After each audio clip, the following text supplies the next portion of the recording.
네, 반갑습니다, 여러분. 10시도 안 됐는데 지금 시작을 막 하네요. 계획과 다르게. 주최 측이.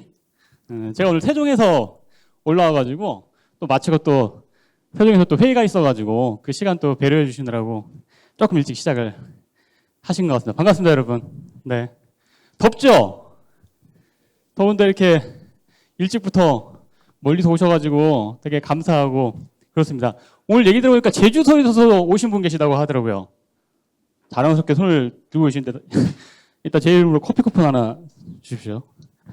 네, 감사합니다. 고맙습니다.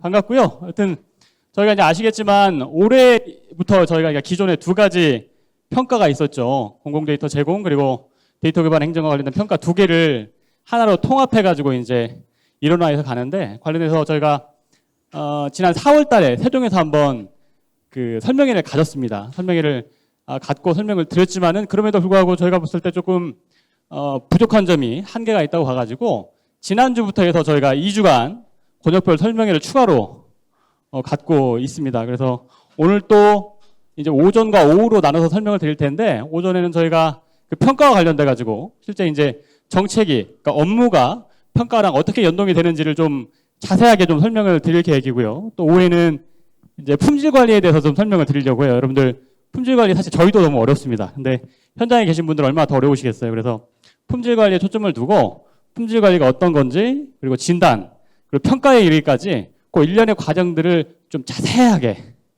이전에 들어보시지 못했던 수준으로 자세하게 설명을 드리는 시간을 갖도록 하겠습니다. 그리고 오늘 저희가 이제 이렇게 설명을 드리지만은 저희가 여기서 그치지 않고 이제 일전에 안내가 한번 나갔겠습니다만은 저희가 컨설팅이라든지 또 온라인 오프라인 교육을 통해 가지고 여러분들 이제 궁금하시는 내용들에 대해서는 추가적으로 자세하게 설명드릴 수 있는 그런 기회를 갖도록 하겠습니다. 그리고 아울러서 이제 평가와 관련돼서는 이제 저희가 모두에 말씀드린 것처럼 저희가 이제 두 개의 평가를 일원화해서 올해 진행하는 첫 해인데 이제 저희가 일전에 지표를 한번 공개를 해드렸지만은 관련돼서 저희가 봤을 때 조금 부족한 부분도 있고 또 현장에서도 의견들을 주시는 부분이 있는데 올해 이제 한 해 동안 진행하면서 여러분들 현장에서 주시는 의견들을 충분히 받고 수렴해가지고 저희가 현장 적합성 있는 지표를 만들어서 더 나은 여러분들이 느끼셨을 때 이게 좀 현장에서 쓸모가 있구나라고 하는 지표가 될 수 있도록 그렇게 여러분들의 의견을 받는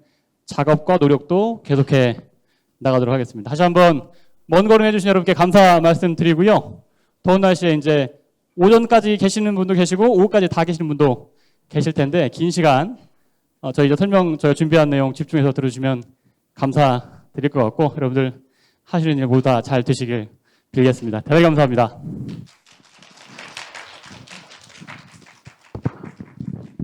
저는 이제 세종으로 갈게요, 여러분.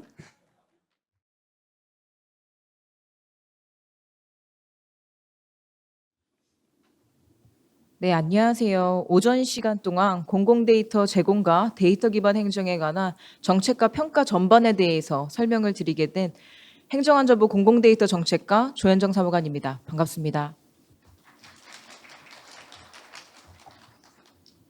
네, 먼저 공공데이터 제공 평가와 관련된 정책과 평가와 정책이 어떻게 연계되는지 설명드리도록 하겠습니다. 목차는 다음과 같이 구성이 됩니다. 공공데이터에 대한 기본적인 이해, 그리고 공공데이터 정책 방향, 그리고 공공데이터의 개방 활용 방법과 활용 사례에 대해 순서대로 설명드리겠습니다. 그리고 6월 중에 개편 완료되어 오픈하게 될 평가 시스템에 대한 설명도 이어질 텐데요. 아시다시피 올해에는 공공데이터 제공 평가와 데이터 기반 행정 평가가 통합으로 실시가 되면서 각종 절차뿐만 아니라 편람과 시스템이 통합되게 되었습니다. 그래서 이 기관에서 어떻게 제출 자료를 등록해 주시고 그리고 평가 결과를 확인해 주실 수 있는지 그런 설명이 되겠습니다. 그럼 먼저 공공데이터가 무엇인지에 대해서 알아보도록 하겠습니다. 우리는 지금 정보의 홍수시대라고 불릴 정도로 많은 양의 정보에 둘러싸여서 살아가고 있습니다. 그리고 이 정보를 구성하는 재료를 저희는 데이터라고 부르고 있는데요. 현재 각 행정공공기관에서는 국민이 유의미한 정보나 새로운 서비스로 활용할 수 있도록 기관에서 보유하고 관리하고 있는 공공데이터를 제공하고 있습니다. 그리고 우리가 매일같이 사용하고 있는 각종 애플리케이션이나 웹 서비스도 기관에서 제공하고 있는 이러한 다양한 데이터들을 활용하고 있는 경우가 많은데요. 뭐 예를 들어서 이제 집을 나서실 때 이제 날씨를 확인하기 위해서 네이버 날씨 앱이나 삼성 앱을 통해서 날씨 등을 확인하고 있습니다. 이때 활용되는 데이터가 기상청과 환경부에서 제공하는 데이터가 되겠습니다. 그리고 그 다음으로 이제 대중교통을 이용하시는 분들이 계실 텐데요. 이때 이제 버스나 지하철 도착 정보를 미리 확인하고 나가게 됩니다. 이때는 이제 국토부에서 제공하는 데이터가 활용이 됩니다. 그리고 또 자차로 이동하시는 분들의 경우에는 내비게이션을 이용을 하실 텐데 이때 도로 정보와 주유소 정보 등이 필요한데 이때 활용되는 데이터가 국토교통부와 석유공사에서 제공하는 데이터가 되겠습니다. 이처럼 우리는 이미 생활 속에서 공공 데이터를 활용한 서비스와 늘 함께하고 있습니다. 그럼 이제 공공 데이터의 정확한 정의에 대해 알아보도록 하겠습니다. 앞서 말씀드린 각 기관이 제공하는 데이터는 공공 데이터에 물론 포함이 됩니다.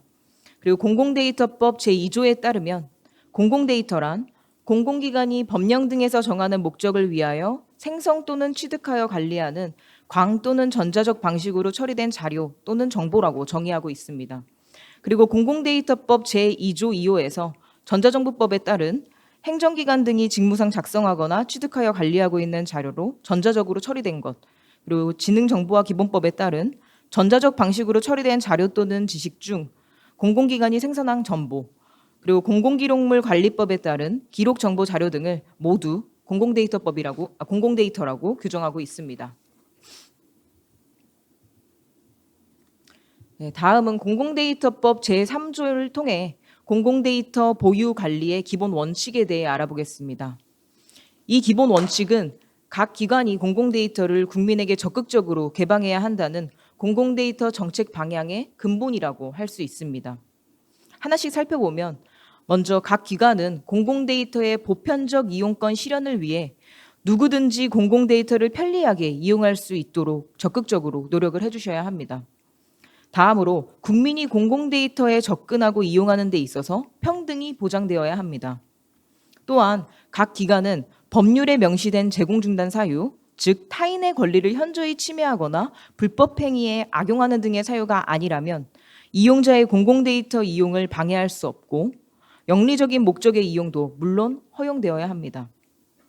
그리고 이러한 기본 원칙을 통해 저희가 알 수 있는 것은 공공데이터는 기관이 보유하고 관리하는 데이터를 원칙적으로 모두 개방해야 한다는 것을 대전제로 하고 있다는 것입니다. 그리고 각 기관은 개방된 데이터의 활용도 제고를 위하여 적극적으로 노력을 기울여야 한다는 것입니다. 다음으로는 공공데이터 추진 체계에 대해 알아보도록 하겠습니다. 국내 공공데이터와 관련된 모든 활동은 공공데이터의 제공 및 이용 활성화에 관한 법률, 줄여서 공공데이터법에 기반하여 이루어지고 있습니다. 그리고 공공데이터의 전면 개방을 통해 국민의 삶의 질 향상과 경제 발전에 이바지하는 것을 주 목적으로 하고 있으며 개방 원칙을 비롯해 그 등록과 제공 절차, 전략위원회 운영 등 다양한 내용을 규정하고 있습니다. 여기서 공공데이터 전략위원회는 가장 최상위 기구로서 공공데이터와 관련된 주요 정책과 계획을 심의 조정하고 그 추진 사항을 점검하는 역할을 하고 있습니다. 그리고 저희 행정안전부는 공공데이터 제공 및 이용 활성화에 관한 기본 계획을 수립하고 각 행정 공공기관의 공공데이터 제공 운영 수준을 평가하며 범정부 차원의 공공데이터 제공 기반을 조성하는 총괄 역할을 하고 있습니다. 한편 각 기관에서는 공공데이터 제공 책임관을 지정하여 관련 정책을 추진하고 계시며 한국지능정보진흥원에 설치된 공공데이터 활용 지원 센터를 통해 각 기관의 공공데이터 개방과 활용을 지원하고 있습니다.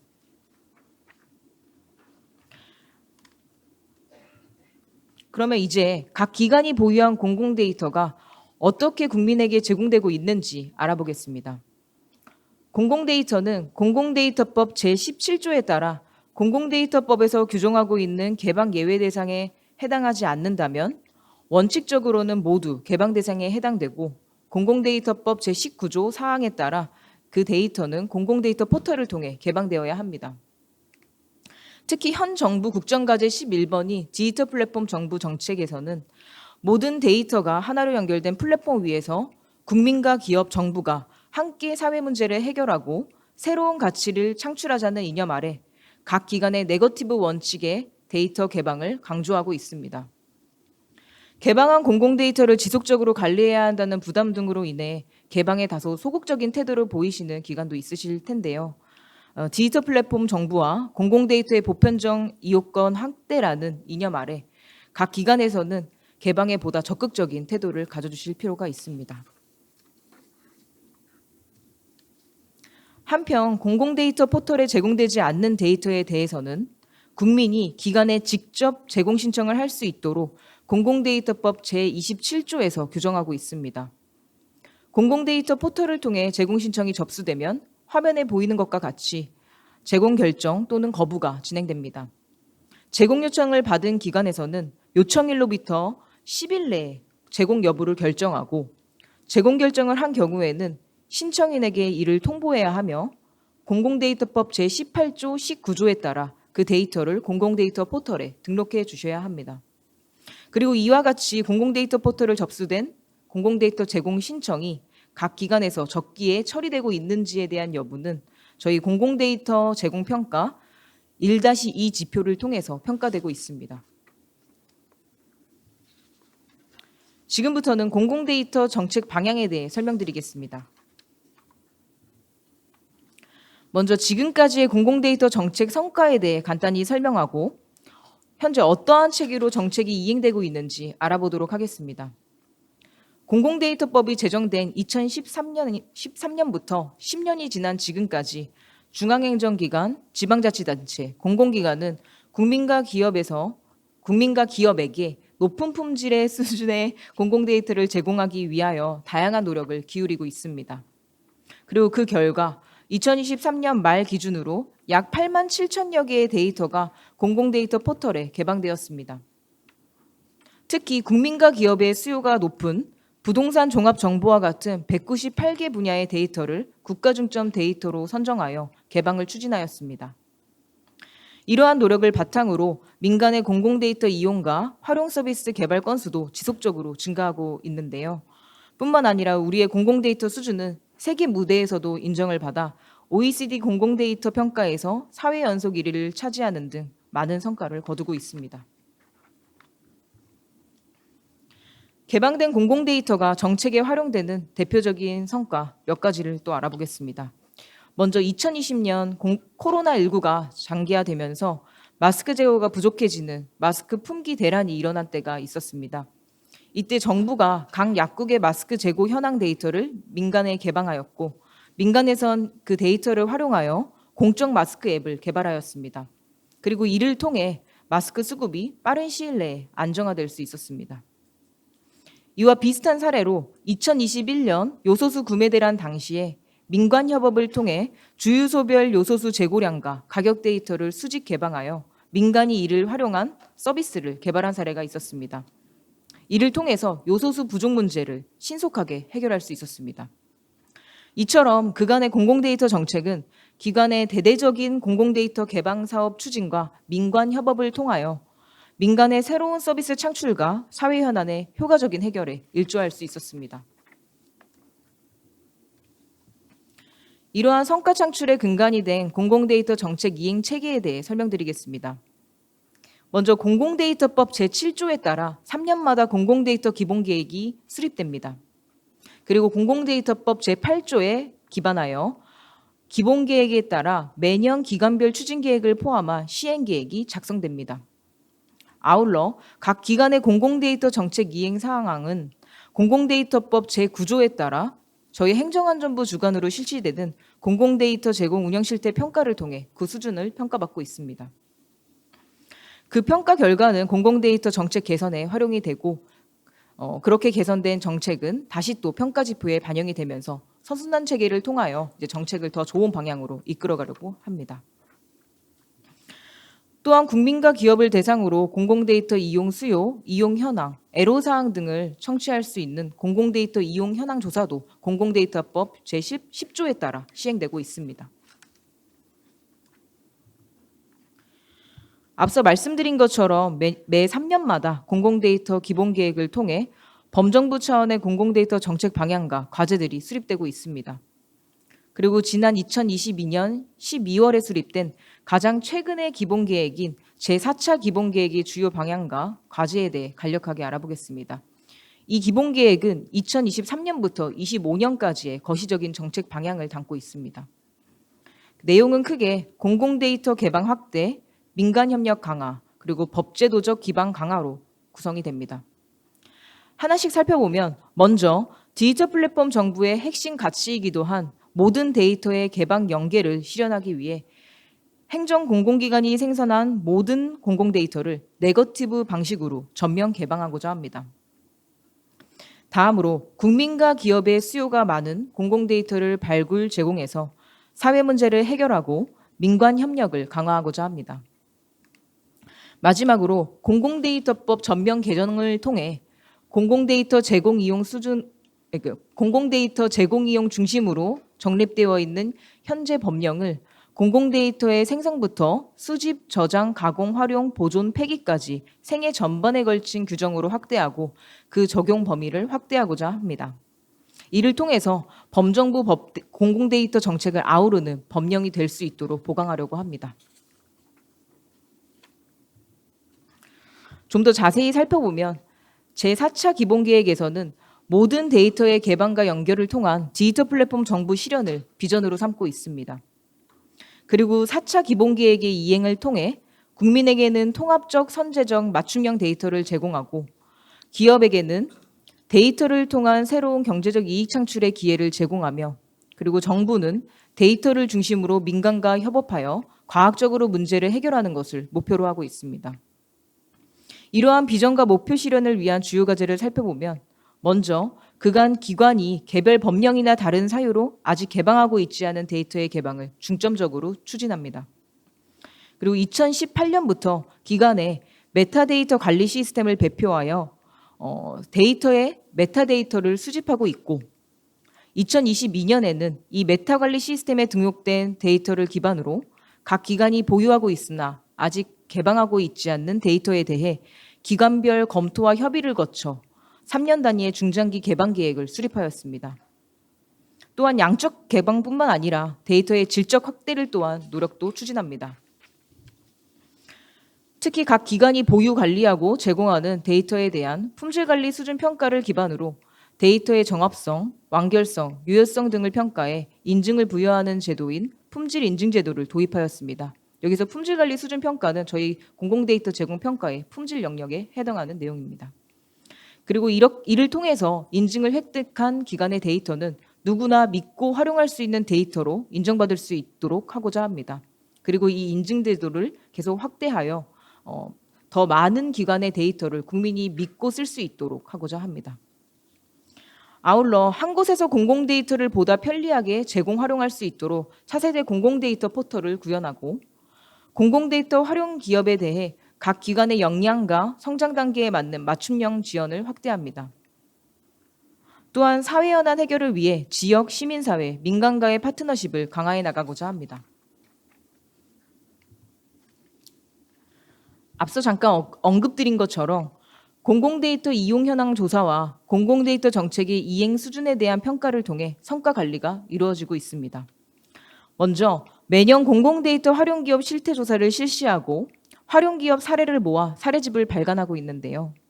이러한 공공데이터 이용 현황 조사를 통해 파악되는 민간의 공공데이터 활용 목적이나 비즈니스 창출 기여도 그리고 새로운 정책 수요 등은 정책 수립과 개선의 근간으로 활용되고 있습니다. 그리고 공공데이터법 제9조에 따라 2018년부터 실시되고 있는 공공데이터 제공 운영 실태 평가는 현재 총 679개의 행정 공공기관에 대해서 실시되고 있습니다. 그리고 이를 통해 각 기관은 공공데이터 정책 추진을 위해 수행해야 할 공공데이터 개방, 활용 지원, 품질 관리, 추진 기반 조성에 대한 실적을 평가, 관리받고 있습니다. 그럼 이제 공공데이터 제공 평가의 전체 평가 지표를 빠르게 한번 훑어보도록 하겠습니다. 모든 평가 지표는 법적 근거 혹은 주요 정책 과제를 근거로 시행되고 있습니다. 먼저 개방 활용 영역을 보시면 기관은 네거티브 원칙에 따라 중장기 개방 계획을 수립하고 수립된 계획에 따라 차질 없이 개방을 이행해 주셔야 합니다. 또한 기관으로 제공 신청이나 오류 신고가 들어온 경우에는 이를 적기에 처리해 주셔야 하고 제공 중인 데이터의 최신성과 정확성 유지를 위해 제공 주기를 준수해 주셔야 합니다. 그리고 공공데이터 민간 협업과 활용 지원을 강화하기 위하여 기관의 공공데이터 활용도 재고 노력과 그 실적 또한 평가 사항으로 두고 있습니다. 추가로 민간 중복 유사 서비스 정비의 수행 여부 또한 평가 사항으로 두고 있습니다. 아울러 기관의 보유 관리하는 데이터의 품질을 지침과 매뉴얼에 따라 적절하게 관리하고 있는지에 대한 여부 또한 평가되고 있는데요. 품질 영역의 평가 내용은 오후 시간 내내 자세하게 설명될 예정입니다. 마지막으로 데이터 기반 행정 평가와 공통 영역인 관리체계 영역을 보시면 공공데이터법과 그 시행령에 따라 각 기관은 기관의 공공데이터 정책 추진을 총괄하는 책임관을 두고 공공데이터 관리 제공과 관련된 전문성과 역량 강화를 위한 교육을 추진해야 합니다. 여기서 공공데이터 제공 관련 교육 지표의 경우에는 행정안전부에서 지정한 교육을 이수해 주시면 됩니다. 그리고 이 교육은 6월 중으로 교육 플랫폼에 게시하여 공문으로 안내드리도록 하겠습니다. 각 평가 지표의 이행 방법과 채점 방식은 지난 4월 중순에 진행된 평가펠람 선명회를 통해서 자세하게 설명드린 바 있습니다. 혹시 그때 참여해주지 못하신 분들께서는 유튜브에 공공데이터 활용지원센터 채널을 통해 해당 영상을 참고해 주시면 되겠습니다. 지금부터는 공공데이터 개방 활용 방법과 사례에 대해 설명드리겠습니다. 먼저 범정부적으로 개방이 어떻게 추진되고 있는지 살펴보겠습니다. 2018년에 각 기관의 공공데이터 보유 현황에 대해 수기로 전수조사를 실시하였고 2019년부터 2021년까지의 중장기 개방 계획을 수립하였습니다. 그리고 이에 따라 2021년 말 기준으로 14만 8천여 개의 테이블을 개방 완료하였습니다. 그리고 2022년 말 미개방 데이터와 신규 데이터 개방을 위해 메타데이터 관리 시스템에 등록된 메타데이터를 기반으로 2023년부터 25년까지의 중장기 개방 계획을 수립하였고 각 기관은 이에 따라서 보유 데이터의 개방을 이행해 주시고 계십니다. 해당 추진사항은 개방계획 수립 여부와 이행률을 평가하는 1-1 지표를 통해서 관리되는 내용인데요. 현재 2024년 3월 기준으로 메타데이터 관리 시스템에 등록된 전체 테이블이 목록 등록 관리 시스템에 업로드되었습니다. 그리고 각 기관에서는 이를 기반으로 2025년 개방 계획을 재검토해 주셔야 평가에서 점수를 획득하실 수 있습니다. 다음은 기관에서 보유 데이터를 개방할 때 기본적으로 고려해 주셔야 될 원칙에 대해 알아보도록 하겠습니다. 공공데이터의 이해에서 말씀드렸던 바와 같이 공공데이터법에서 규정 중인 개방 예외 대상에 해당되지 않는 모든 데이터는 원칙적으로 개방 대상에 해당되고 해당 데이터는 공공데이터 포털을 통해 개방이 되어야 합니다. 개방에서 제외하는 테이블에는 명확하고 구체적인 사유가 제시되어야 하고요. 개인정보와 같은 민감정보가 포함돼 법령에 따라 개방이 불가능한 테이블이더라도 민감정보가 포함된 컬럼을 비식별화 처리하거나 분리하여 개방하는 등의 적극적인 노력을 통해 개방하는 조치가 필요합니다.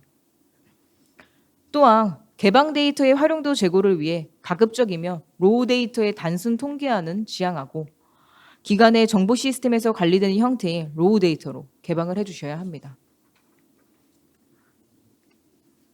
다음으로는 중장기 개방 이행 추진 절차에 대해 간략히 설명드리겠습니다. 기관에서 가장 먼저 해주셔야 되는 절차는 개방 대상을 검토하는 것입니다. 목록 등록 관리 시스템에 접속하며 각 기관이 보유한 테이블에 대해서 사전 검토 결과 내용이 있을 것입니다. 기관에서는 이를 참고하여 다시 한번 개방 여부를 검토하실 수가 있고 개방 대상 검토 결과를 제출하고 승인을 받게 되면 다음 절차로 넘어갑니다. 그 다음 절차는 개방계획 수립입니다. 기존의 개방계획을 제출해 주신 기관은 2025년 개방계획을 재검토하여 필요한 경우에 수정해 주시면 됩니다. 그리고 개방계획을 처음 제출하는 기관은 개방 대상으로 확정된 테이블 1개 이상을 활용하여 개방 목록을 구성하고 개방 예정 연도 등을 지정하여 시스템별로 개방 계획을 제출해 주시면 됩니다. 기관에서 제출한 내용이 검토 후 승인을 받게 되면 다음 작업으로 넘어갑니다. 다음 절차는 개방 이행입니다. 개방 계획 수립 시에 구성한 개방 목록을 공공데이터 포털에 업로드하는 단계로서 각 기관 담당자분들은 목록 등록 관리 시스템에 데이터 등록 현황 메뉴를 통해 개방 작업을 진행해 주시면 됩니다. 마지막 절차는 개방 이행 결과를 등록하는 절차입니다. 개방이 완료된 건에 대하여 목록 등록 관리 시스템의 개방 계획 이행 관리 메뉴를 통해 개방 목록에 사용된 테이블, 컬럼 정보 등을 입력하여 제출해 주시고 검토 후 승인이 되면 개방 이행 절차가 마무리됩니다. 개방 목록을 생성하는 방법이나 목록 등록 관리 시스템을 이용하는 자세한 방법 등은 지난 5월 말에 진행된 개방 설명회에서 설명이 되었습니다. 그리고 이때 배포된 실무 가이드를 참고해 주시면 되겠습니다. 개방 업무를 진행하시면서 헷갈려 하시는 관련 시스템들에 대해서 좀 살펴보도록 하겠습니다. 기본적으로 중장기 개방 업무는 메타데이터 관리 시스템에 등록된 기관의 보유 테이블을 기준으로 진행이 됩니다. 올해의 경우에는 올해 3월 말 기준으로 메타데이터 관리 시스템에 등록된 테이블에 대해 개방 계획을 검토, 수립하고 개방을 이행해 주시면 됩니다. 그리고 개방 대상을 선정하고 계획을 수립하는 등의 모든 실무는 목록 등록 관리 시스템 내에 개방 계획 수립 이행 메뉴를 통해 이루어집니다. 그리고 기관에서 개방을 결정하여 업로드한 공공데이터는 공공데이터 포털을 통해 국민에게 제공이 이루어집니다. 기관의 개별 시스템과 포털을 통해서 공공데이터를 개방하시는 경우에는 반드시 목록 등록 관리 시스템을 통해 해당 데이터의 URL을 연계해 주셔야 평가에서 개방 실적으로 인정받으실 수가 있습니다. 마지막으로 만약 기관에서 시스템 폐기로 인해 해당 시스템을 개방 대상에서 제외하고 싶으신 경우에는 IRM에서 해당 시스템 폐기 부분을 캡처하여 증빙으로 활용해 주시면 됩니다. 다만 이때 유의해 주셔야 할 점은 평가와 관련하여 시스템 폐기로 개방 대상에서 제외하는 것이 개방 목표 건수에서 감해지는 것은 아니라는 것입니다. 신규 시스템에서 생성된 데이터로부터 제외된 테이블의 수만큼 개방 대상 테이블로 다시 선정하는 과정이 필요합니다. 끝으로 올해 중장기 개방 업무를 수행하시는 데 있어 필요한 주요 일정과 지원 채널을 알아보겠습니다. 기관에서 개방 계획 수립과 이행 업무는 9월 30일까지 마무리를 해주셔야 실적으로 인정받으실 수가 있습니다. 그리고 개방 업무를 수행하시면서 문의사항이 있으시거나 그리고 컨설팅이 필요하신 경우에는 화면에 보이는 것과 같이 대표 전화, 온라인 상담, 컨설턴트 현장 상담 등을 통하여 업무 지원을 받으실 수 있습니다. 그럼 지금부터는 공공데이터 활용 지원 정책을 몇 가지 소개드리겠습니다. 먼저 공공데이터 분쟁 조정 제도입니다. 기관이 보유하고 있는 데이터의 제공 거부나 제공 중단이 발생하였을 경우 국민이 복잡한 행정소송을 거치지 않고 간단한 분쟁 조정 절차만으로 데이터의 이용 권리를 구제받을 수 있도록 공공데이터법 제31조에 따라 본 제도를 운영하고 있습니다. 공공데이터의 제공 거부나 제공 중단을 받은 자는 그 처분이 있은 날로부터 60일 이내에 분쟁조정위원회에 분쟁조정을 신청할 수 있고 분쟁조정위원회는 분쟁조정 신청을 받았을 때 그 신청 내용을 상대방에게 알리고 30일 이내에 이를 심사하여 조정안을 작성하도록 되어 있습니다. 또한 본 제도를 통한 분쟁조정의 내용은 재판상의 화해와 동일한 효력을 가집니다.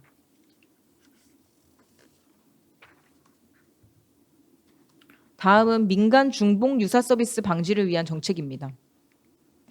공공데이터법 제15조 2에 따라 정부와 민간이 중복 유사 서비스를 개발하여 제공하지 않도록 관리하기 위해 공공데이터 관리 지침과 같은 각종 지침 등에 따라 민간 중복 유사 서비스 여부를 검토하고 정비토록 하고 있습니다.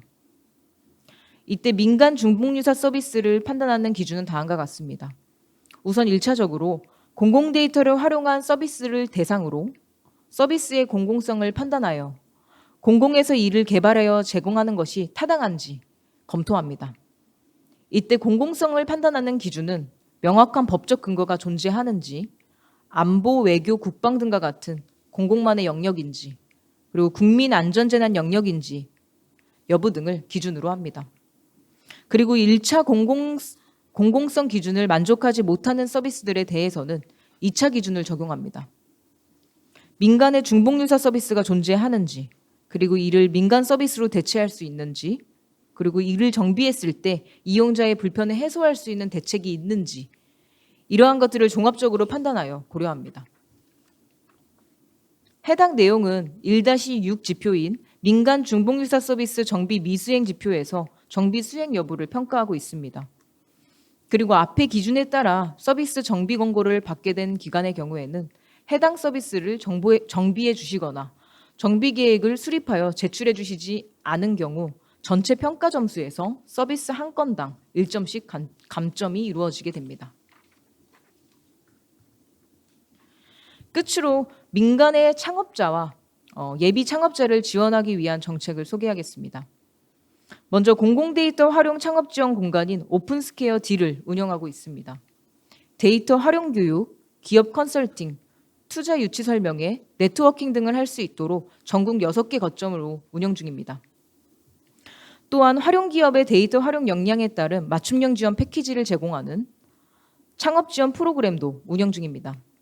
작년의 경우에는 이 프로그램을 통해 30개의 기업이 맞춤형 컨설팅을 제공받았습니다. 마지막으로 공공데이터를 활용한 아이디어와 제품, 서비스 발굴을 위한 창업 경진대회 또한 중앙행정기관, 지방자치단체, 공공기관과 함께 매년 개최하고 있습니다. 다음으로는 민간의 공공데이터 활용 사례를 살펴보겠습니다. 공공데이터를 활용한 민간 서비스는 크게 3가지 유형으로 분류할 수 있습니다. 첫 번째는 데이터 기반 정보 제공 서비스입니다. 이 유형의 서비스는 기존에 자체적으로 제공하고 있는 서비스에 공공데이터를 활용하여 추가적으로 단순 정보를 서비스 이용자에게 제공하는 방식으로 이어집니다. 대표적인 예로는 숨고, 직방, 휘슬이 있습니다. 이때 어떠한 데이터들이 활용되는지는 여기 화면에 보시는 대로 적혀 있습니다. 다음으로 살펴볼 유형은 데이터 분석 및 컨설팅 서비스입니다. 앞서 소개드린 유형의 서비스는 각 기관에서 제공하는 데이터에 대한 특별한 가공과 분석 없이 추가 정보로 단순 제공하는 형태였다면 데이터 분석 및 컨설팅 서비스는 활용 기업이 목적에 맞게 주어진 데이터를 가공 분석하여 유의미한 결과를 도출하고 이를 자사 서비스에 적용하거나 외부에 제공하는 형태로 이루어지는 서비스입니다. 마지막 유형은 직접적으로 서비스를 제공하는 방식이 아니라 데이터 자체를 가공하여 판매하는 서비스입니다. 대표적인 사례로 K웨더가 있습니다. K웨더는 오픈 API 형태로 기상청의 기상 정보를 재가공하여 판매하는 서비스를 하고 있습니다. 현재 건설, 유통, 방송, 온라인 포털 등 4천여 개의 회원사에 특화된 맞춤 날씨 데이터를 제공하고 있습니다. 여기까지 공공데이터 제공평가와 관련한 공공데이터 정책에 관한 설명이었습니다. 그리고 지금부터는 약 10분 동안 저희 6월 중으로 오픈되게 될 평가 시스템 기능에 대하여 행정안전부 공공데이터 정책과 신동열 주무관님께서 설명해 주시도록 하겠습니다.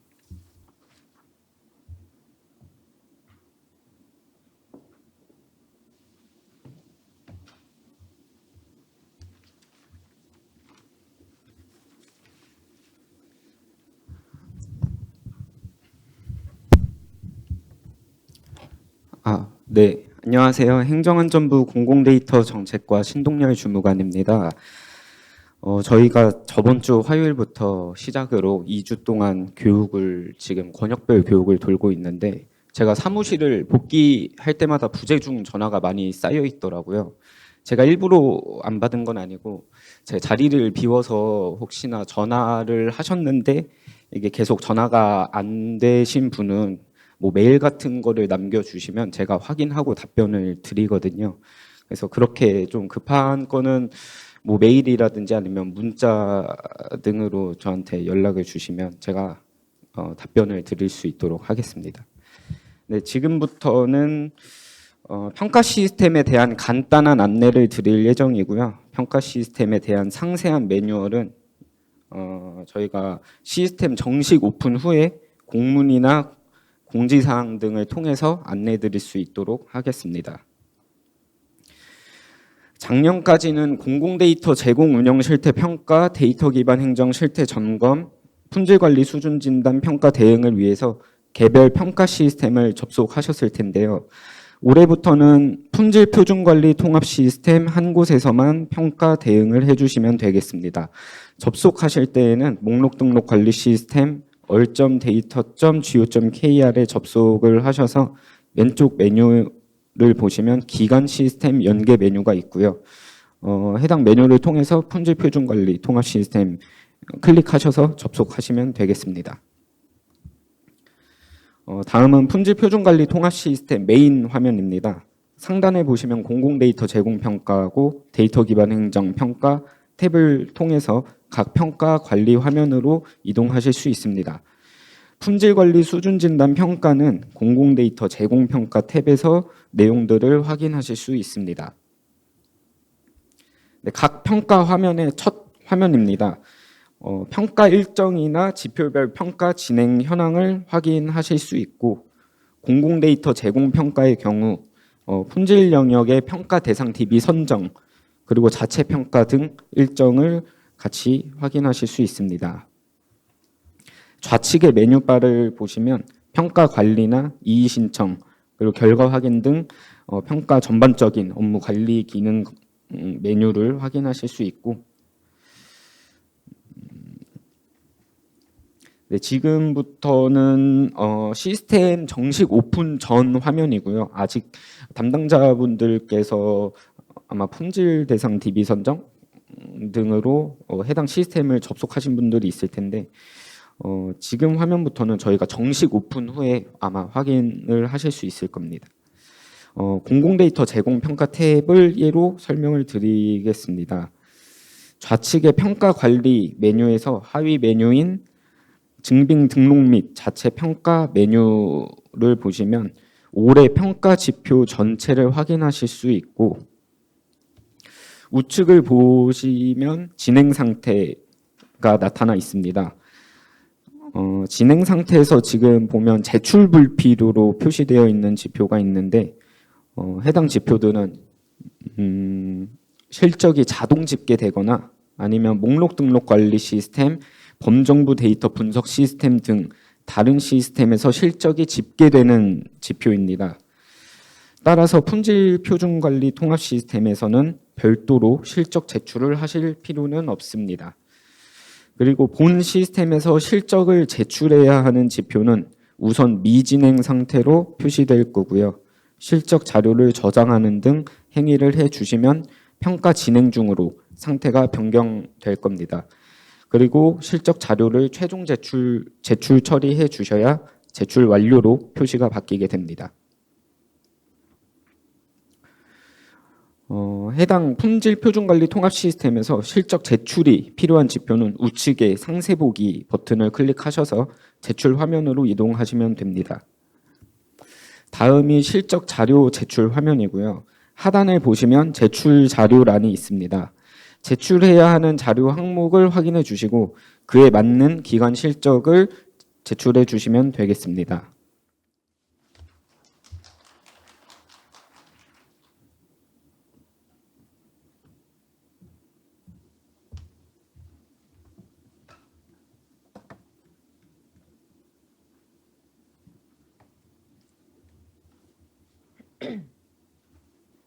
네, 그러면 이어서 데이터 기반 행정 평가와 관련된 정책과 그리고 평가와 정책이 어떻게 연계됐는지 설명드리도록 하겠습니다. 목차는 공공 데이터 제공 평가와 같게 구성을 하였습니다. 데이터 기반 행정에 대한 기본적인 이해, 데이터 기반 행정 정책 방향, 그리고 데이터를 분석하고 활용하는 방법과 주요 사례를 순서대로 알아보겠습니다. 먼저 데이터 기반 행정이 무엇인지 이해하는 시간을 갖겠습니다. 앞의 시간에서 데이터는 유의미한 정보를 구성하는 재료이자 그리고 새로운 가치를 창출하는 중요한 자원이라고 설명드렸습니다. 그리고 오늘날 지능정보기술, ICT 기술이 발전하면서 데이터의 중요성은 더욱 높아지고 있는데요. 그 이유는 탄탄한 기술의 발전을 기반으로 데이터를 활용해 새로운 사회 문제를 발굴하여 해결 방법을 제시하고 획기적인 전략과 혁신적인 서비스를 개발하여 우리의 삶을 보다 편리하고 안전하게 만들어줄 수 있게 되었기 때문입니다. 이처럼 데이터의 활용도와 가치가 높아져가는 상황에서 행정 공공기관 또한 데이터를 적절하게 활용할 수 있어야 할 텐데요. 그 필요성을 이해하기 위해 데이터를 활용하면 효과적으로 해결할 수 있는 대표적인 행정 사례 몇 가지를 알아보도록 하겠습니다. 첫 번째 사례는 신규 아파트 단지를 건립할 때 초등 돌봄 시설을 어느 정도 규모로 설계해야 하는가 하는 문제입니다. 이때 아파트 면적, 세대수, 초등학교까지의 거리와 같은 데이터를 활용하면 필요한 초등 돌봄 시설 규모를 예측하여 예산을 절감하고 정책 효과를 높일 수 있습니다. 다음은 이제 치안 자원을 효과적으로 활용하는 문제입니다.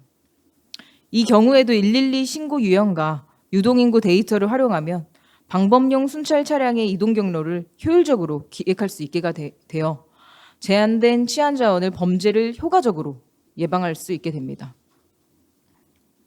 마지막으로 CCTV 설치 입지를 정하는 문제가 있습니다.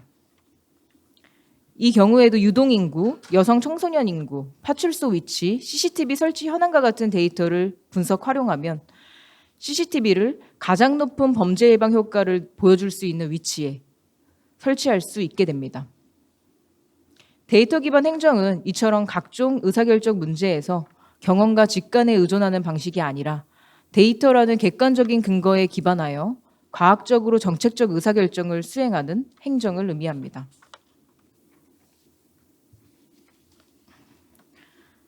데이터 기반 행정법에서 정의하고 있는 데이터 기반 행정의 의미를 살펴보겠습니다. 데이터 기반 행정이란 공공기관이 생성하거나 다른 공공기관, 법인, 단체 등으로부터 취득하여 관리하고 있는 데이터를 수집, 저장, 가공, 분석, 표현하는 등의 방법으로 정책 수립 및 의사결정에 활용함으로써 객관적이고 과학적으로 수행하는 행정을 의미합니다. 그리고 데이터 기반 행정법은 이와 같이 데이터에 기반한 과학적 행정 체계를 범정부적으로 구축하기 위해 2020년에 제정되었습니다. 또한 데이터 기반 행정법은 각 기관의 데이터에 기반한 행정을 활성화하여 행정 공공기관의 책임성과 대응성 그리고 신뢰성을 높이고 궁극적으로는 국민의 삶의 질을 향상시키는 것을 목적으로 하고 있습니다.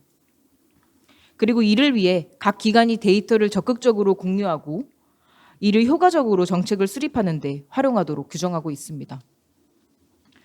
아울러 이를 뒷받침하기 위해 공공데이터 전략위원회, 데이터 등록 및 제공 절차, 그리고 데이터 기반 행정 책임관 지정 등을 규정하고 있습니다. 잠깐 개념이 생소하신 분들을 위해서 공공데이터 개방과 데이터 기반 행정의 데이터 공유 활용의 차이점에 대해 알아보도록 하겠습니다. 일단 두 개념의 결정적인 차이는 데이터의 이용 주체와 그 목적에 있습니다. 먼저 공공데이터법에서의 공공데이터 개방은 행정 공공기관이 보유 관리하고 있는 데이터를 국민과 기업에 개방하여 새로운 비즈니스와 일자리를 창출하도록 돕는 것을 목적으로 하고 있습니다. 그리고 데이터 기반 행정의 데이터 공유 활용은 행정 공공기관이 기관 간 데이터를 서로 공유하고 그 데이터를 적극 활용하여 효과적인 정책 수립과 의사결정을 할 수 있도록 하는 것을 목적으로 하고 있습니다.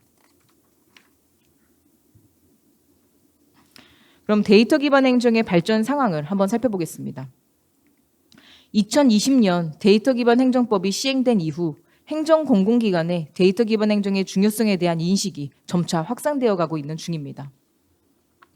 이러한 변화의 기반에는 앞서 말씀드린 것처럼 ICT 기술의 발전과 데이터의 축적도 있겠지만 행정 수요가 보다 다양해지고 세분화되면서 정책 수립에 데이터를 활용해야 할 필요성이 높아진 것도 있습니다. 그리고 이러한 필요성을 바탕으로 데이터 기반 행정법과 기본계획을 기반하여 기관 간 데이터를 공유하고 데이터에 기반한 정책을 수립하는 것에 대한 범정부적 공감대를 형성해가고 있습니다. 다음으로는 데이터 기반 행정법에 따른 데이터 기반 행정 활성화를 위한 추진 체계를 살펴보겠습니다. 먼저 국무총리 산하의 공공데이터 전략위원회에서 데이터 기반 행정 활성화 정책을 심의 조정하고 있습니다. 그리고 저희 행정안전부는 주무부처로서 정책 수립과 정책의 범정부적 추진을 총괄하고 있습니다. 그리고 각 기관에서는 데이터 기반 행정 책임관을 지정하여 기관이 보유한 데이터를 공유 활용하고 데이터 기반 행정 활성화를 위한 각종 시책을 수행 관리하도록 하고 있습니다. 또한 범정부 데이터 기반 행정을 뒷받침하는 주요 시스템으로는 각 기관의 데이터베이스에 메타데이터를 등록 관리하는 메타데이터 관리 시스템, 그리고 기관 간 데이터를 공유할 수 있도록 등록 관리하는 공동활용 데이터 등록 관리 시스템, 각 기관의 데이터 분석을 지원하고 사례를 등록하여 서로 공유할 수 있도록 하는 범정부 데이터 분석 시스템이 있습니다. 그리고 각 기관의 데이터 기반 행정 정책 이행은 중앙의 경우에는 한국지능정보사회진흥원, 그리고 지방의 경우에는 한국지역정보개발원에서 지원하고 있습니다. 다음은 데이터 기반 행정 정책 방향을 살펴보겠습니다. 먼저 지금까지의 데이터 기반 행정 정책 성과를 살펴보고 어떤 체계로 정책이 이행되는지 알아보겠습니다. 우선 2021년에 21년부터 23년까지 3개년에 대한 1차 기본계획이 수립되었습니다. 그리고 앞서 설명드린 관련 시스템들을 기반으로 점차 기관 간 공동 활용되는 데이터가 증가하고 있고 사회 현안 해결에 실효성 있는 데이터 분석이 본격적으로 추진되었습니다. 아울러 데이터 기반 업무 수행을 위한 기관별 제도 기반과 개인과 조직의 데이터 역량 수준을 진단할 수 있는 기준을 확립하였습니다. 이는 구체적인 수치로도 확인해 볼 수 있는데요. 각 기관이 공유를 위해 보유 데이터를 공동활용 데이터 등록관리 시스템에 등록한 건수는 2020년에는 220건, 그리고 2023년에는 8,500건으로 40배가량 증가하였습니다. 기관에서 정책 활용을 위해 데이터를 분석한 과제 건수는 2021년에는 1,400건에서 2023년에는 14,000건으로 약 10배가량 증가하였습니다. 그런데 여기서 양적으로 이렇게 급격한 증가율을 보일 수 있는 것은 데이터 기반 행정이 이제 막 태동기를 벗어난 단계이기 때문이라고 해석할 수 있습니다. 따라서 데이터에 기반하여 일하는 방식이 각 기관에서 일상적인 문화로 자리 잡을 수 있도록 앞으로 더 많은 변화와 노력이 필요한 상황입니다.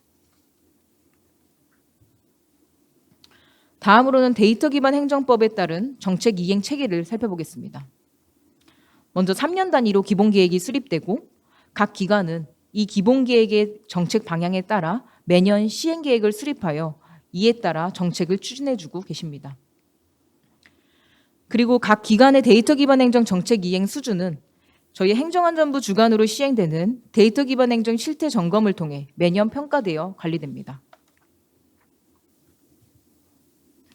이제 제2차 데이터 기반 행정 기본계획의 정책 방향을 알아보겠습니다. 2020년 데이터 기반 행정법이 제정된 이후로 21년부터 23년까지의 정책 추진 방향을 포함한 제1차 기본계획과 그리고 올해 수립된 24년부터 26년까지의 정책 방향을 포함한 제2차 기본계획이 수립되었습니다. 그리고 제2차 기본계획이 수립된 정책적 환경을 살펴보면 데이터 시장이 커지면서 우리나라뿐만 아니라 미국, 영국, EU 등 주요국에서도 중점적으로 데이터 전략을 수립 추진하고 국가 간의 데이터 협력 강화를 위해 노력하고 있는 상황입니다. 또한 생성형 인공지능과 같은 지능정보 기술이 일상화되면서 인공지능, 빅데이터 기술이 공공부문의 혁신을 가져올 핵심 수단으로 주목받게 되었습니다. 아울러 똑똑하게 일 잘하는 정부로 행정 패러다임이 전환되면서 선제적으로 데이터 분석을 통해 사회 현안을 해결하고 효율적으로 일 잘하는 정부에 대한 사회적 요구가 높아졌습니다. 이러한 정책 환경 변화에 대응하기 위하여 제2차 데이터 기반 행정 활성화 기본계획에서는 다음과 같이 3가지 전략을 수립하였습니다. 첫째, 범정부 데이터 공유 플랫폼을 중심으로 데이터 공유를 전면 확대하여 기관 간 데이터 칸막이를 해소하고자 합니다. 둘째, 정책 맞춤형 데이터 분석을 통해 과학적 행정의 발전을 가속화하고자 합니다.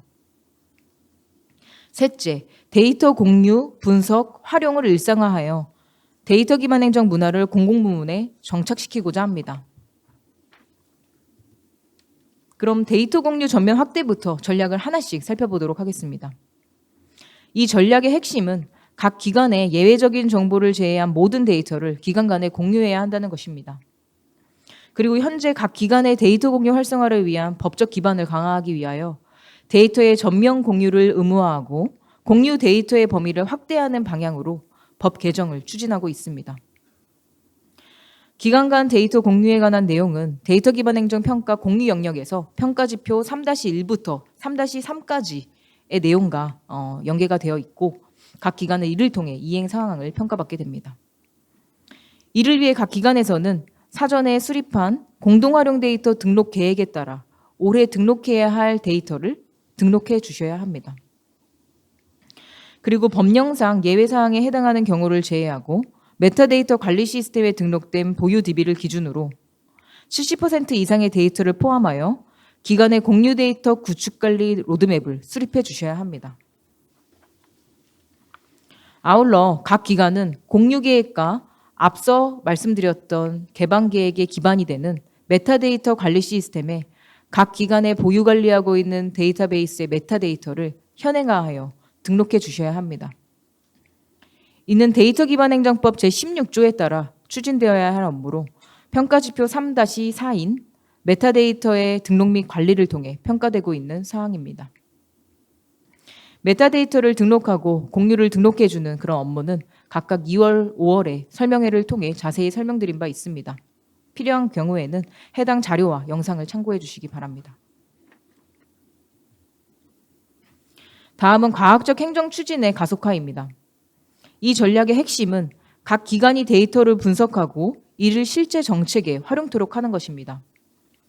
여기에는 각 기관의 분석 환경을 제공하는 범정부 데이터 분석 시스템, 그리고 각 기관이 손쉽게 데이터를 분석할 수 있도록 데이터 표준 분석 모델, 온라인 자동 분석 모델, AI 기반 업무 지원 서비스, 그리고 수시연한 분석 과제 등을 지원하는 내용이 포함됩니다.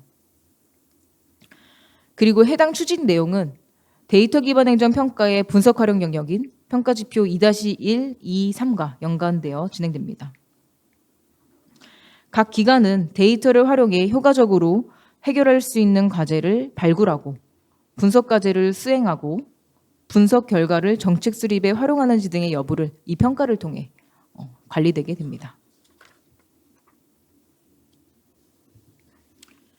마지막으로 구성원의 분석 활용 역량을 강화하고 데이터 기반 행정을 일상화하는 문화를 조성하여 앞서 말씀드렸던 전략들의 실행을 뒷받침해 주셔야 할 것입니다. 그리고 해당 내용은 평가 지표 중 분석 활용 영역의 마지막 지표인 데이터 기반 행정 역량 강화 노력 및 실적 지표와 데이터 기반 행정 활성화 노력 및 실적 지표로 이행 상황이 평가되어 관리되고 있습니다. 지금까지 설명드린 정책과 평가 지표 간의 연계도를 한 장으로 정리하면 다음과 같습니다. 기관 간 데이터 칸막이 해소를 위해 공유 영역의 4개의 지표, 그리고 과학적 행정 추진을 위해 분석 활용 영역의 3개 지표, 그리고 데이터 기반 행정 문화 정착을 위해 역량 강화, 문화 조성, 추진 기반에 관한 3개의 지표가 연계됩니다. 이처럼 데이터 기반 행정 평가의 각 지표는 법적 근거와 주요 정책 과제에 따라 시행되고 있습니다. 여기까지 이제 데이터 기반 행정 평가와 관련된 데이터 기반 행정 정책에 관한 설명이었습니다. 그럼 지금부터는 분석 활용 방법과 사례에 대한 구체적인 설명을 한국지능정보사회진흥원 강경훈 팀장님께서 진행해 주시겠습니다.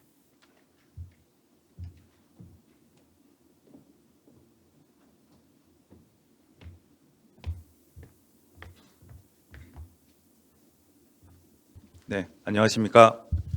한국지능정보사회진흥원 강경훈입니다.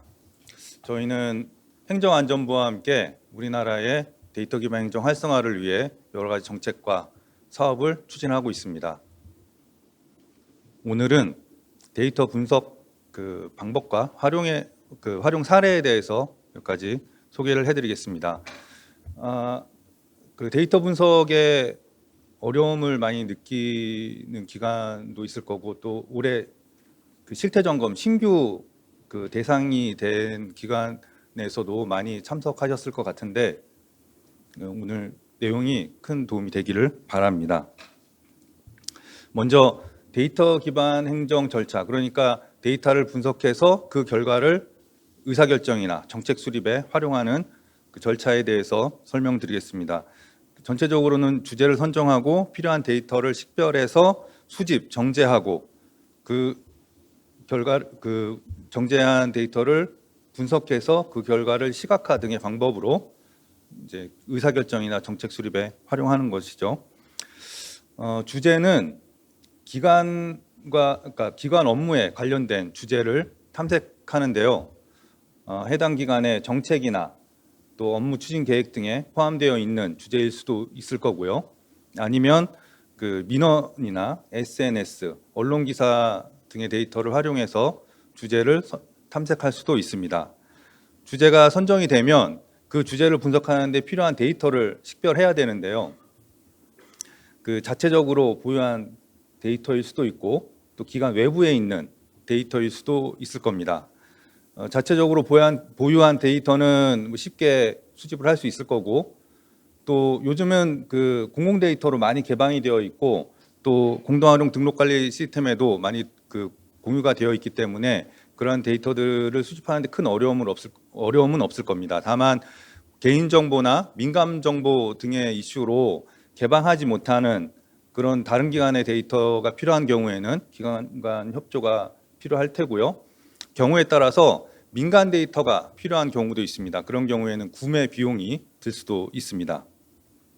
그렇게 데이터를 수집하고 나면 오류를 제거하고 결측치를 보정한다거나 또 데이터 단위를 맞춰주는 등의 정제가 필요한데요. 우리 전처리라고도 부릅니다. 그렇게 전처리를 하고 나면 그 데이터를 분석해서 의사결정이나 정책 수립에 활용하게 됩니다.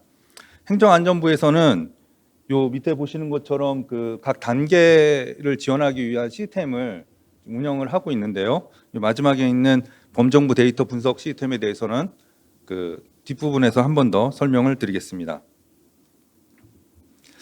데이터 분석을 할 때는 데이터 분석을 왜, 누가, 무엇을 어떻게 할지 이런 것들을 고려해야 되는데요.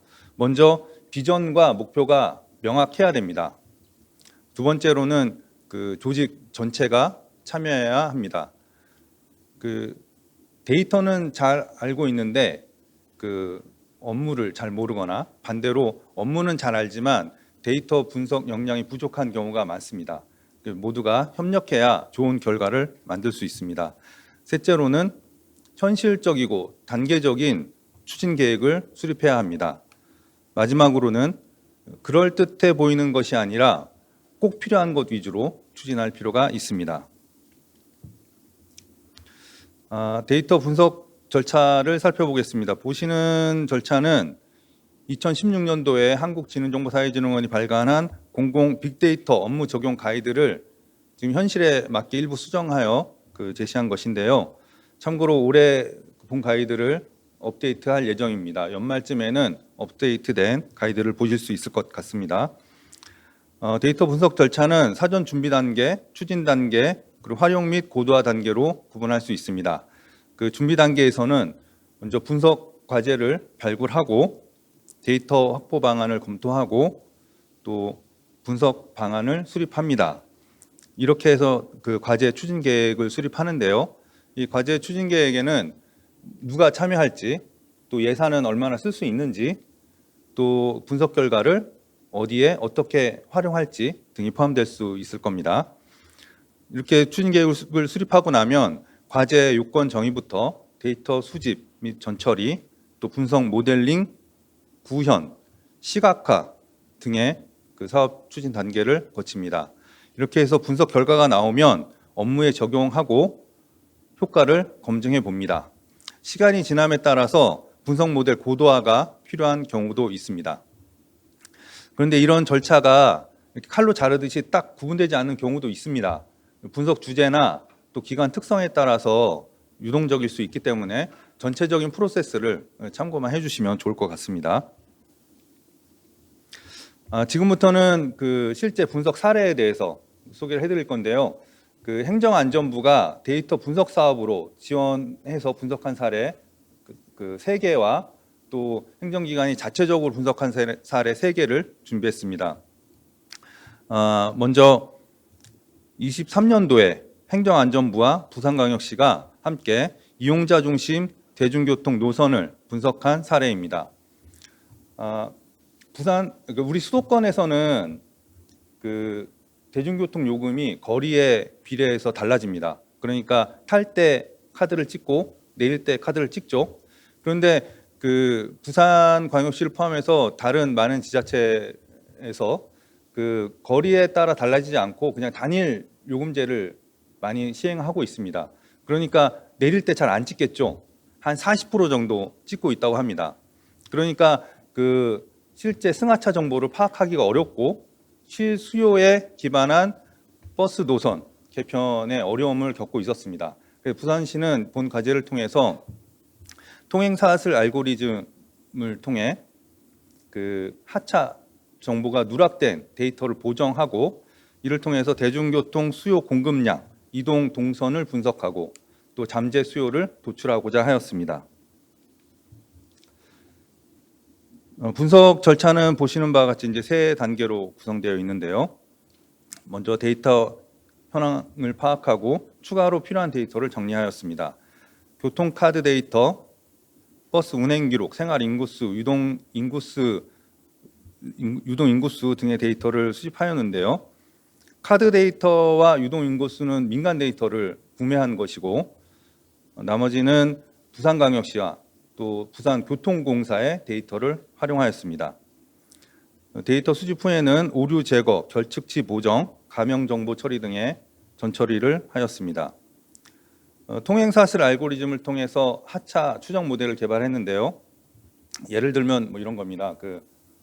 특정한 승하차 패턴을 가지고 있는 교통카드에 일부 하차 정보가 누락돼 있다고 하면 그 하차 정보를 추정할 수 있겠죠. 그 패턴에 따라서. 그리고 그 개인 통행 이력을 추적해서 일주일에 뭐 3번 이상 출발 지점이 같다고 하면 이제 그 출발 지점을 집으로 가정해서 하차 정보를 추정한다거나 또 그 같은 정류장에서 같이 탑승한 사람들이 가장 많이 하차한 지점을 그 하차 정보로 추정한다거나 뭐 이런 방법을 썼습니다. 그래서 통행사슬 기반으로 대중교통 수요 공급량을 분석하고 또 유동인구 데이터를 활용해서 대중교통 잠재 수요를 파악하였습니다. 부산광역시는 지금 현재 이 분석 결과를 버스 노선 개편에 활용하고 있습니다. 보시는 화면은 시각화 결과인데요. 왼쪽 상단이 교통카드 현황입니다.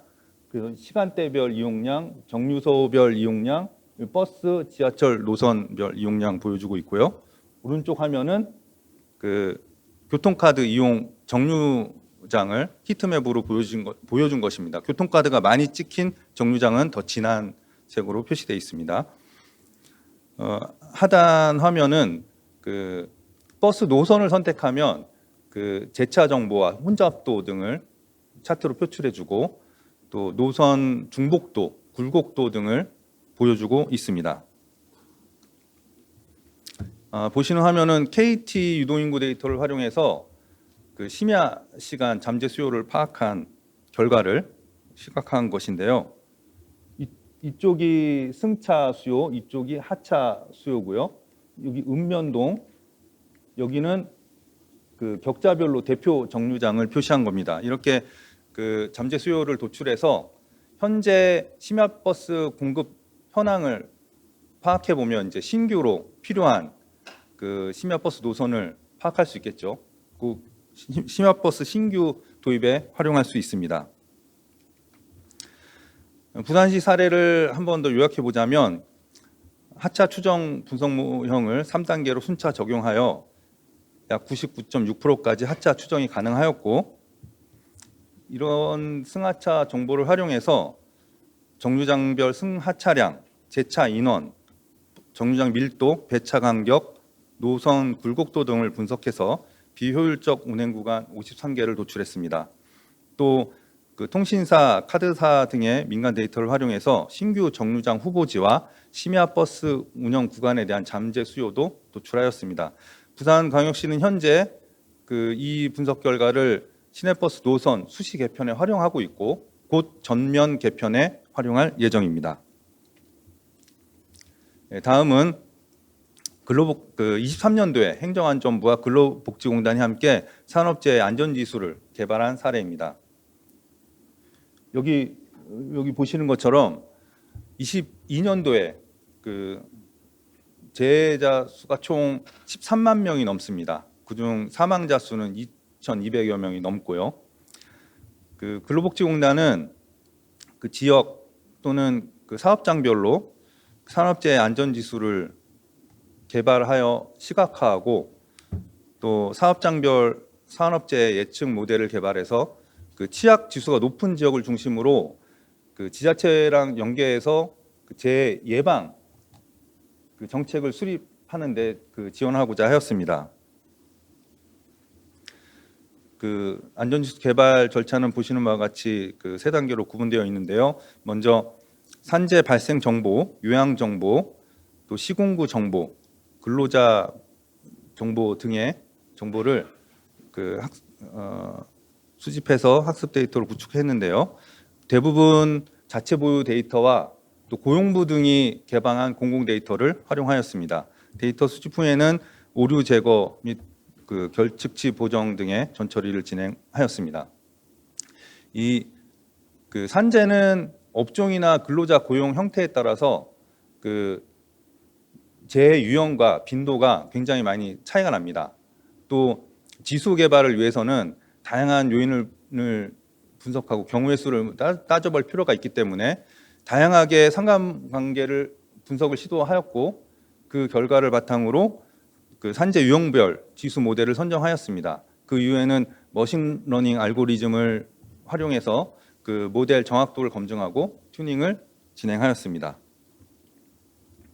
보시는 화면은 시각화 결과인데요. 그 시군구 단위 또는 사업장 단위로 그 산업재해 위험도를 보여주고 있습니다.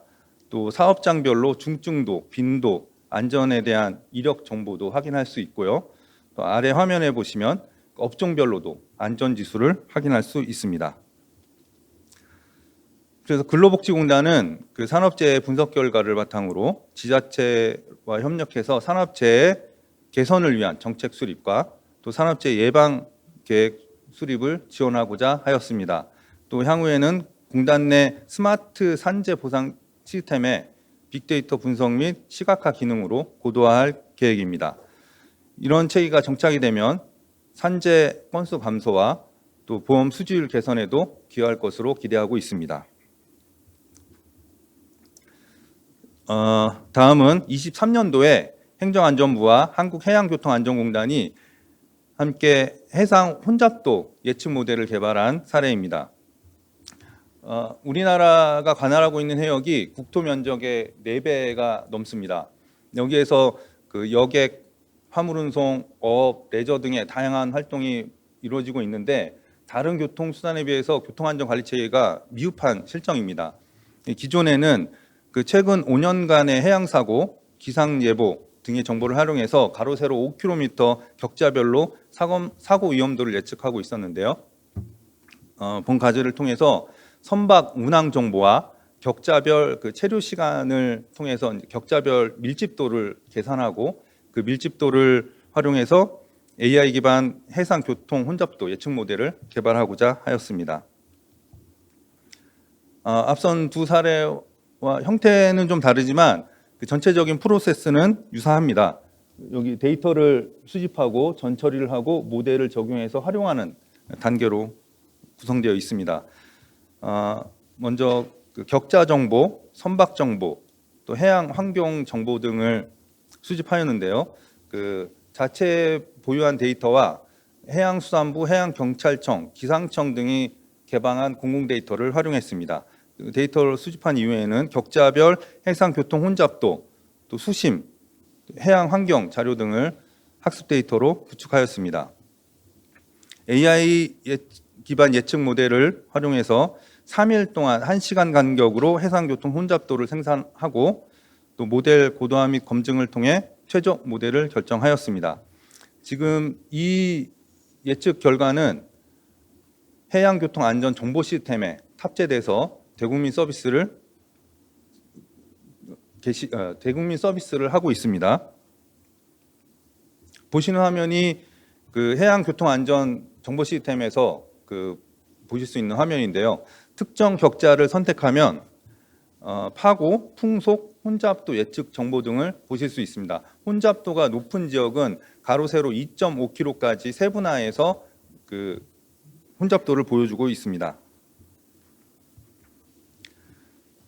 한국해양교통안전공단의 사례를 다시 한번 요약해 보자면 그 해양교통 혼잡도를 분석해서 72시간까지 1시간 단위로 해상 혼잡도를 보여주고 24시간 이후의 예측 결과가 약 65% 수준의 정확도를 보여주고 있습니다. 시간이 짧으면 정확도가 더 올라가겠죠.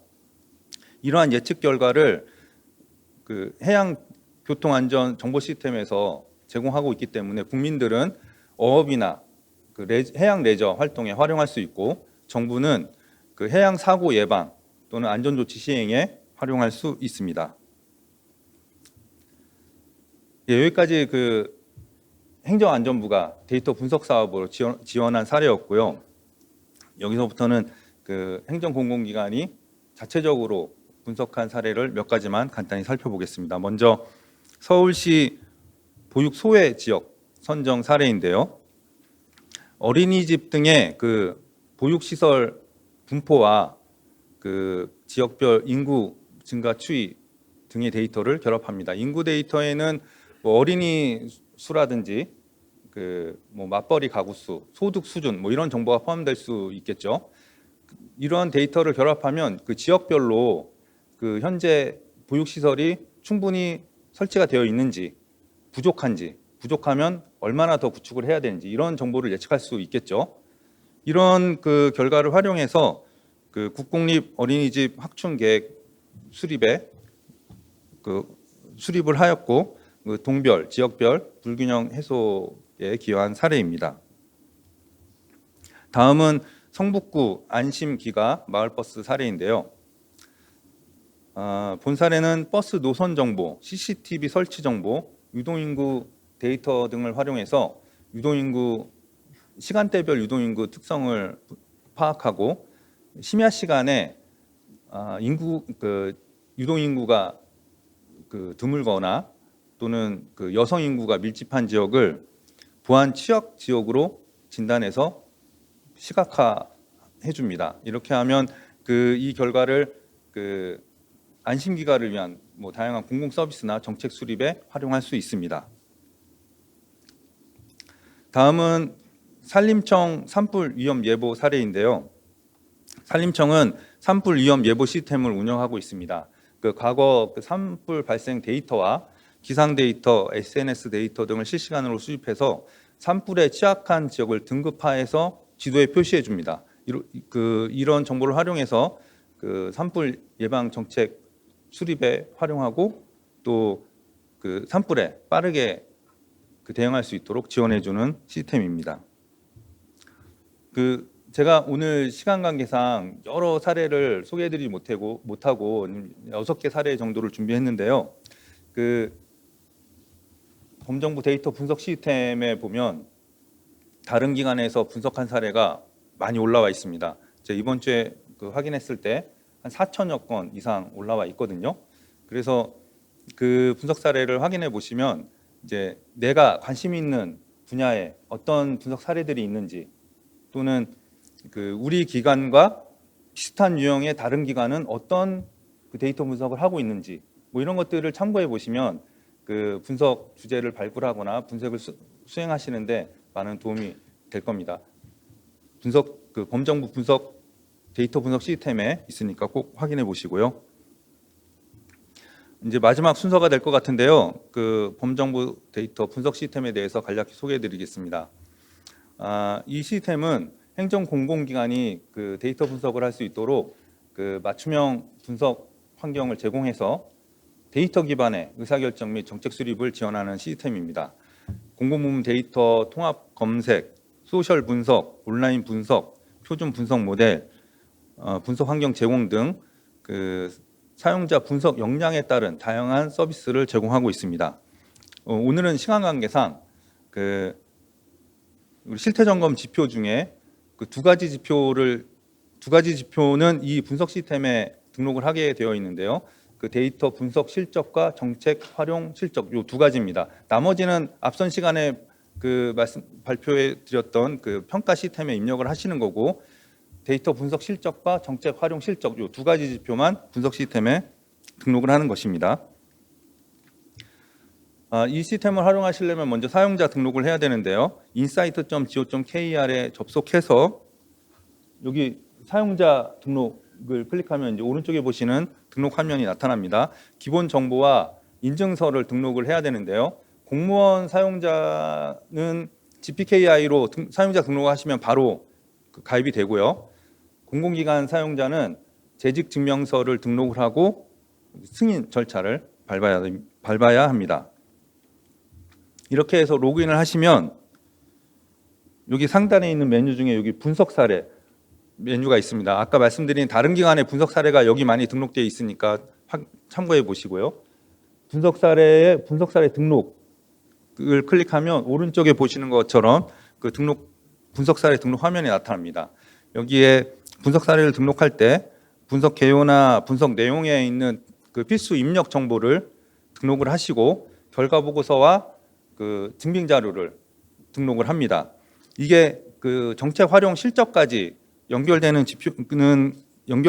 그 사례는 정책 활용 여부를 체크를 하시면 여기 하단에 정책 활용 사례가 활성화됩니다. 이게 처음에는 안 보이는 화면인데 정책 활용 여부를 선택을 하시면 이게 활성화됩니다. 그러면 그 정책 활용 기간과 내용 등 필수 입력 정보를 입력하시고 결과 보고서와 증빙 자료 등을 같이 등록을 하시면 됩니다. 몇 가지 유의사항을 말씀드리면요. 그 필수 입력 정보는 뭐 최소 몇 글자 이상 이런 그 조건이 있습니다. 이런 조건을 만족해야만 그 등록이 진행이 됩니다. 또 내용과 그 증빙 자료가 그 부실하거나 허위로 등록이 된 경우에는 해당 지표 실적이 불인정되는 등의 그 불이익이 있을 수 있기 때문에 유의해 주시고요. 마지막으로 그 사례를 등록하면 기관명과 그 등록한 사람의 그 이름이 노출됩니다. 그러니까 가급적 그 성실하게 등록을 해주시기를 바랍니다. 예, 이상으로 오늘 그 준비한 데이터 기반 행정 실태 점검 관련 내용을 모두 말씀드렸습니다. 감사합니다. 예, 오늘 저보다 더 많은 내용을 발표해 주시는 행정안전부 조현정 사무관님께도 박수를 부탁드립니다.